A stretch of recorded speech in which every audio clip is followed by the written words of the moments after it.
Amen. Amen. Mais c'est ça. Comment Dieu peut se glorifier dans des choses qu'on paye au marché?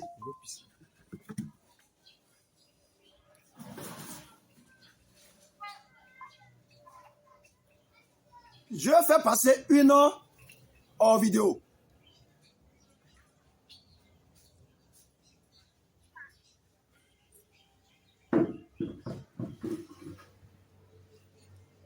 Ok.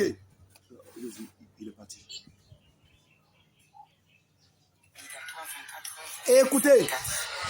Dit dans 1 Corinthiens 6, le verset 19. Ne savez-vous pas que votre corps est le temple du Saint-Esprit qui est en vous, que vous avez reçu de Dieu, et que vous ne vous appartenez même à la parole de Dieu qui est là. Il faut la méditer, il faut demander le Saint-Esprit pour comprendre. On peut aller dans 1 Corinthiens 11, verset 5. Toute femme, au contraire, qui prie ou qui prophétise la tête non voilée, oh, voyez donc, c'est comme si elle est voilée, donc elle est en train de défendre ça même. Qu'elle se coupe aussi les cheveux. Donc elle s'appuie sur 1 Corinthiens 11. D'avoir les cheveux coupés ou d'être rasé que ce. Tu vois les deux versets que je t'ai lus là.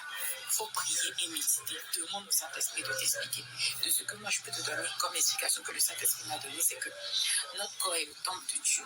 Donc comme son corps est le temple de Dieu, donc pour cette raison, elle doit se voiler pour que Dieu soit en joie. Hey. Parce que Dieu, on est dans la présence de Dieu continuellement. On parle de la part de Dieu. Quelqu'un qui est rempli de Dieu là, il ne fait que faire tout ce qui glorifie Dieu. Il ne fait que parler de la part de Dieu. Prophétiser, c'est parler de la part de Dieu. Oui. Prier, c'est parler à Dieu. Tu conviens avec nous que c'est pas seulement dans ta chambre que tu pries. Tu pries aussi dans ton cœur. Oui, donc pour elle prier, tu veux prier, il faut se voiler. Voiler 24 sur 24. Tant que tes cheveux là sont secs, il faut te voiler. Si tes cheveux sont mouillés, laisse ta tête respirer. Attends, tu vois, elle dit, si tes cheveux sont secs, il faut quoi? Voiler. Mais si tes cheveux sont mouillés, là, il faut laisser voiler. Mais tant que tu sais que tu veux adorer le Seigneur, en peut-être faisant le ménage, il faut te voiler. Il faut te voiler, il faut prier. Hein. Parce qu'une femme qui ne se voile pas là, c'est un manque de respect. Une femme chrétienne qui ne se voile pas, c'est un manque de respect devant l'éternel Dieu. Parce que le voile là, c'est la soumission devant le Saint-Esprit. Elle dit que Dieu fait grâce aux humbles et qu'il résiste aux orgueilleux. Une femme qui se voile là, elle est humble devant le Seigneur parce qu'elle cache sa gloire pour que Dieu se glorifie. Sois béni.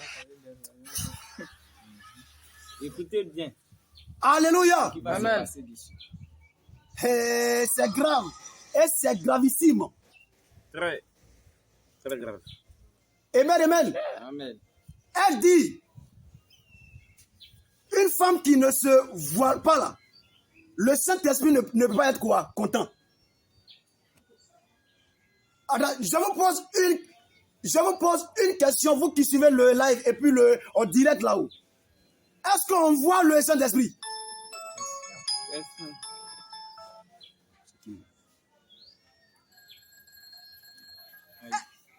Est-ce qu'on voit le Saint-Esprit? Qui voit le Saint-Esprit? Hein. Personne ne voit le Saint-Esprit.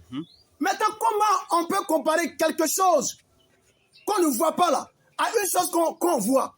Parce que le foulard là, c'est une chose qui est quoi? Qui est visible. Le Saint-Esprit là, lui, il vient du ciel. Le foulard aussi vient du ciel. Il y a un problème. Ou bien, attendez, si... Attends, non. Soyons sérieux. Si cette femme-là, elle est couchée dans une chambre avec son foulard, et puis il y a incendie là-haut, dans la maison là-haut, si elle sort en laissant son foulard là-bas, là, le foulard ne va pas se brûler. Hein? Le foulard va se brûler, non? Ouais. Mais est-ce que le Saint-Esprit peut prendre feu? Jamais. Amen. Amen. Question. Le Saint-Esprit est éternel ou bien il n'est pas éternel? Le Saint-Esprit est éternel. Encore, deuxième question. Le foulard là est éternel ou bien le foulard n'est pas éternel? Mettez ça en commentaire. est-ce que le foulard que les femmes baptistes portent là, est-ce que le foulard est éternel ou bien le foulard n'est pas éternel? Question. Donc, en mon sens là, le foulard n'est pas éternel. Oh, le Saint-Esprit est quoi? Est éternel. Mais comment vous pouvez mettre sur votre tête quelque chose qui n'est pas quoi? Éternel. Et puis, le Saint-Esprit qui est éternel va prendre plaisir. C'est dangereux.